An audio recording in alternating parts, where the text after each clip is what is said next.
In the biggest blow he's dealt to the renewable energy industry yet, President Donald Trump decided on Monday to slap tariffs on imported solar panels.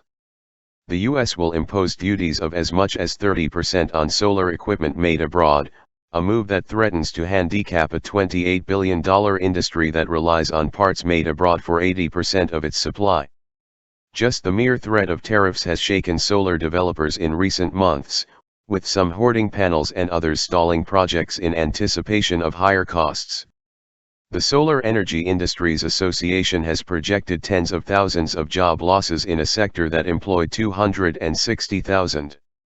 The tariffs are just the latest action Trump has taken that undermine the economics of renewable energy. The administration has already decided to pull the U.S. out of the International Paris Climate Agreement, rolled back Obama-era regulations on power plant emissions and passed sweeping tax reforms that constrained financing for solar and wind. The import taxes, however, will prove to be the most targeted strike on the industry yet. Developers may have to walk away from their projects, Hugh Bromley, a New York-based analyst at Bloomberg New Energy Finance, said in an interview before Trump's decision. Some rooftop solar companies may have to pull out of some states. U.S. panel maker First Solar Incorporated jumped 9% to $75.20 in after-hours trading in New York. The Tempe, Arizona-based manufacturer stands to gain as costs for competing, foreign panels rise. First Solar didn't immediately respond to a request for comment. The Solar Energy Industries Association also didn't immediately respond. The first 2.5 gigawatts of imported solar cells will be exempt from the tariffs, Trump said in a statement Monday. The president approved 4 years of tariffs that start at 30% in the first year and gradually drop to 15%. The duties are lower than the 35% rate the U.S. International Trade Commission recommended in October after finding that imported panels were harming American manufacturers. The idea behind the tariffs is to raise the costs of cheap imports, particularly from Asia, and level the playing field for those who manufacture the parts domestically.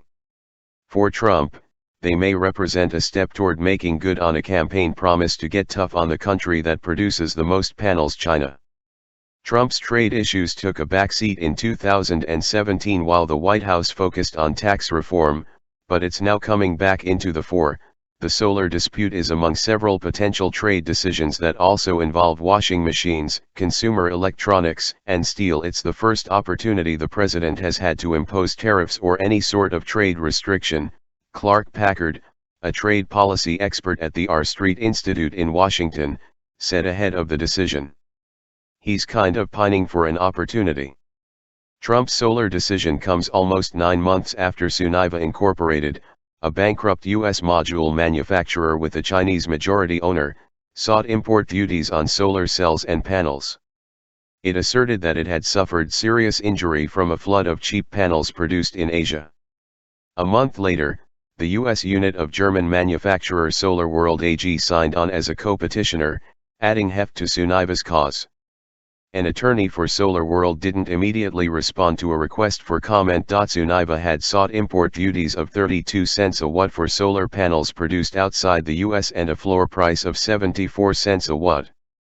While Trump has brought authority on the size, scope, and duration of duties, the dispute may shift to a different venue.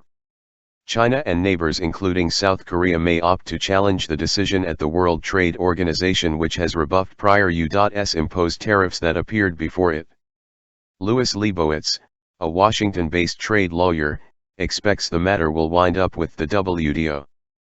Nothing is very likely to stop the relief in its tracks, he said before the decision. It's going to take a while. The solar industry may also attempt a long-shot appeal to Congress. Trump wants to show he's tough on trade, so whatever duties or quotas he imposes will stick, whatever individual senators or congressmen might say. Gary Hufbauer, a Washington-based senior fellow at the Peterson Institute for International Economics, said by email before the decision.